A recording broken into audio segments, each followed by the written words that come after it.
আমাদের জীবনে আমরা বিভিন্ন সময় বিভিন্ন স্কিল শিখতে চেয়েছি।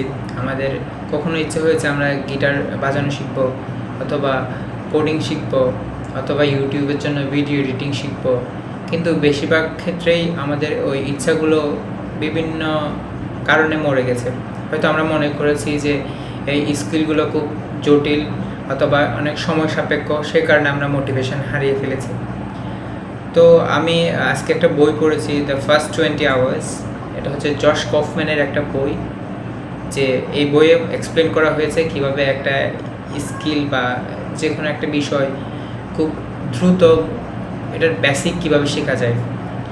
সো এবং কেন আমরা মূলত বিভিন্ন বিষয় নিয়ে শিখতে অনাগ্রহ সৃষ্টি হয় এবং কিভাবে সেটা দূর করে মাত্র 20 ঘন্টায় ওই বিষয়ের বেসিক শিখে ফেলা যায়, সে কারণে এবং তার উপর ভিত্তি করে এটাকে একদম মাস্টার লেভেল পর্যন্ত নিয়ে যাওয়ার জন্য তৈরি করে ফেলা যায়, সেটাই এই বইয়ে এক্সপ্লেন করা হয়েছে। তো আমি মূলত ব্লিঙ্কিস্টের একজন পেইড সাবস্ক্রাইবার কয়েক বছর যাবৎ। তো অনেক বই পড়েছি এর আগেও।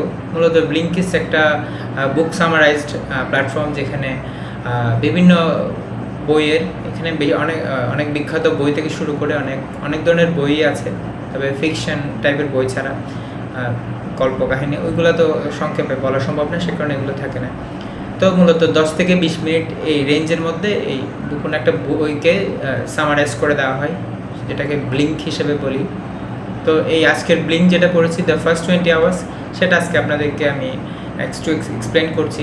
মূলত আমিই পড়ছিলাম, সে হঠাৎ মনে করলাম যে এটা একটু ভিডিও রেকর্ড করে শেয়ার করি। আমরা সবাই শুনেছি যে কোনো একটা বিষয়ে মাস্টার করতে 10,000 ঘন্টা সময় দরকার, কিন্তু জশ কফম্যান বলছেন মাত্র 20 ঘন্টা সময় ব্যয় করে আমরা একটা বিষয়ে সলিড ফাউন্ডেশন তৈরি করতে পারি। আর এখানে এটার জন্য উনি একটা টার্মকে গুরুত্ব দিয়েছেন, মানে একটা টার্মের উপর ভিত্তি করেই মূলত আমরা এই 20 ঘন্টায় সলিড ফাউন্ডেশন তৈরি করতে পারি, যেটাকে তিনি বলছেন র্যাপিড স্কিল অ্যাকুইজিশন। তো র্যাপিড স্কিল অ্যাকুইজিশন বলতে ওই প্রসেসকে বোঝানো হয় যেখানে ফান্ডামেন্টাল কিছু কম্পোনেন্টস এবং সেই কম্পোনেন্টসগুলো স্ট্র্যাটেজিক্যালি প্র্যাকটিস করার মাধ্যমে এবং শেখার ক্ষেত্রে আমাদের ব্যারিয়ারগুলো রিমুভ করার মাধ্যমে কীভাবে দ্রুত কোনো একটা টপিক শেখা যায় এবং মাস্টার করা যায়, সেটাকে মূলত র্যাপিড স্কিল অ্যাকুইজিশন বলে। তো এটা নিয়ে বিভিন্ন বইও আছে র্যাপিড স্কিল অ্যাকুইজিশন নিয়ে।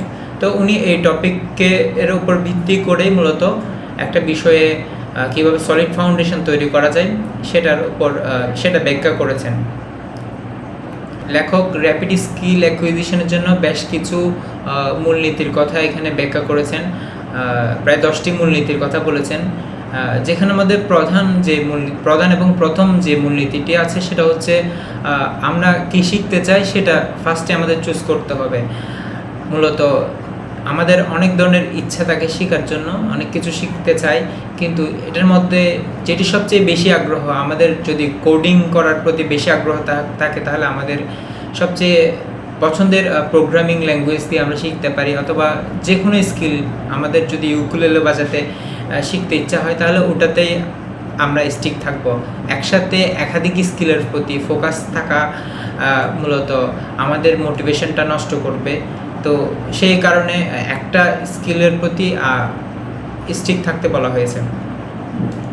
তো আর একটি প্রিন্সিপাল হচ্ছে is all about deciding how good you want to become at your chosen endeavor. একটা বিষয়ে আমরা কি পরিমাণ দক্ষতা অর্জন করতে চাই সেটা চুজ করতে হবে।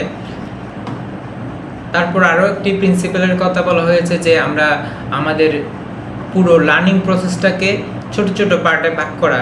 মানে আমরা যদি গিটার বাজানো শিখতে চাই তাহলে আমাদের কিভাবে গিটারের পরিচয় পড়ব, গিটারের বেসিক কর্ডগুলো, এভাবে স্টেপ বাই স্টেপ বিভিন্ন পার্টে ভাগ করে শেখার কথা বলা হয়েছে। এরপর আরও একটি প্রিন্সিপাল হচ্ছে দরকারি জিনিসপত্র আমাদের জোগাড় করা। Ensuring you have the tools you need is the fifth principle of rapid skill acquisition. এটা অনেকটা স্ট্রেট ফরওয়ার্ড যে আমাদের যা লাগবে মূলত সেগুলো জোগাড় করা। যেমন টেনিস খেলতে গেলে অবশ্যই র্যাকেট লাগবে, আমাদের যদি আমরা উড়ানো শিখতে চাই তাহলে হেলিকপ্টার লাগবে। তো এইসব মূলত টুলসগুলা জোগাড় করা, এটা হচ্ছে আমাদের পঞ্চম প্রিন্সিপাল। আরও একটি গুরুত্বপূর্ণ প্রিন্সিপাল হচ্ছে আমাদের শিক্ষার ক্ষেত্রে যেসব বাধাগুলো আসতে পারে সেগুলো বাছাই করা।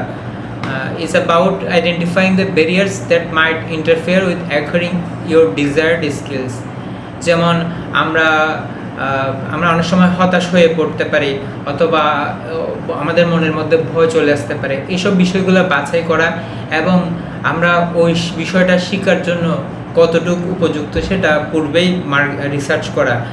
মূলত আমরা যে কোনো বিষয় সম্পর্কে শেখার জন্য যথেষ্ট যোগ্যতা সম্পন্ন, কিন্তু বিভিন্ন কারণে আমরা পিছিয়ে পড়তে পারি, কিন্তু সেটার বিষয়টা পূর্বেই খোলাসা করে ফেলা, সেটাই হচ্ছে একটা গুরুত্বপূর্ণ স্টেপ এখানে বলা হচ্ছে। এরপর আরও একটি প্রিন্সিপাল হচ্ছে ওই বিষয়টি শেখার জন্য শুধুমাত্র সময় ব্যয় না করে এটা নিশ্চিত করা যে ওই সময়ে ওই বিষয়টা আমরা জিনিসটা করেছি।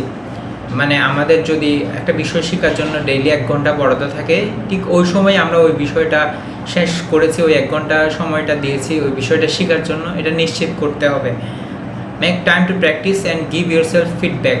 সো এরপরের একটি স্টেপ হচ্ছে 8 প্রিন্সিপাল, সেটা হচ্ছে আমরা যেই বিষয়টা শিখছি সেটার প্রোগ্রেসটা ট্র্যাক করা। মানে আমরা যদি ওই রিলেটেড কমিউনিটিতে আমাদের প্রোগ্রেস শেয়ার করতে পারি এবং সেই অনুসারে আমরা ফিডব্যাক পাই, ফলে আমরা মোটিভেটেড থাকবো, আমরা আমাদের বিভিন্ন বিষয়গুলো সম্পর্কে জানবো যে আমাদের কতটুকু হচ্ছে। তো এই কমিউনিটি বিল্ড আপের ক্ষেত্রে কমিউনিটিতে যোগদান দিয়ে ফিডব্যাক নেওয়া, শেয়ার করা, এতে মূলত নিজের স্কিল ডেভেলপমেন্টের ক্ষেত্রে আরও একটা গুরুত্বপূর্ণ স্টেপ। র্যাপিড স্কিল অ্যাকুইজিশনের সর্বশেষ যে প্রিন্সিপালের কথা বলা হয়েছে সেটা হচ্ছে কোয়ান্টিটিকে কোয়ালিটির চেয়ে কম গুরুত্ব দেওয়া। মূলত কোনো একটা বিষয় যত দ্রুত সম্ভব শেখা যায় এবং প্র্যাকটিস করা যায় নিয়মিত, ওটার চেষ্টা করা। কারণ পারফেকশনের দৌড়ে আমরা মূলত শেখাটাই হয় না, কারণ পারফেকশন চলে আসবে, কিন্তু আমরা যদি নিয়মিত শিখতে থাকি তাহলেই পারফেকশন আসবে। কিন্তু পারফেকশনের দৌড়ে যদি আমরা প্রোগ্রেস না করি তাহলে পারফেকশন আসবে না, এটাই বলা হয়েছে এবং এটা হচ্ছে শেষ প্রিন্সিপাল।